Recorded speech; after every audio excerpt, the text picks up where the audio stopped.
Assalamualaikum student.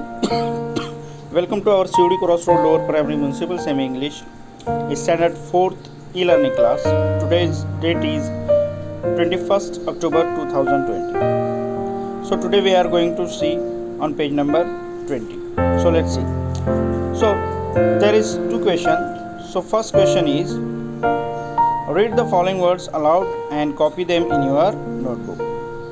नीचे चौकोर में बॉक्स में दिए गए वर्ड्स को रीड करना है और अपनी नोटबुक में लिखना है, जिसमें वर्ड्स हैं a, I, he, you, all, this, up, on, off, to. So this is the words you write in your copy and send in your WhatsApp group. ठीक है. उसके बाद जो नेक्स्ट क्वेश्चन है, there is one another question and there is one chart categories. Find words to complete the following chart and write them in the proper place. दर्ज झील जदौल मुकम्मल करने के लिए मुनासिब लफ्ज़ तलाश कीजिए और जदौल में मुनासिब जगह पर लिखिए. कैटेगरीज में दिया हुआ है समथिंग वी ईट और ड्रिंक, ऐसी चीज़ जो हम खाते हैं या पीते हैं. एन एनिमल, किसी जानवर का नाम. अ थिंग, किसी चीज़ का नाम.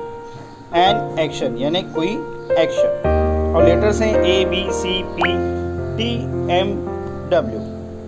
फॉर एग्जाम्पल डब्ल्यू से दिया हुआ है, से डब्ल्यू से शुरू होने वाली कोई खाने वाली चीज़ का नाम है वाटरमेलन, किसी जानवर का नाम है वोल्फ, किसी चीज़ का नाम है वॉच और एन एक्शन है वेल.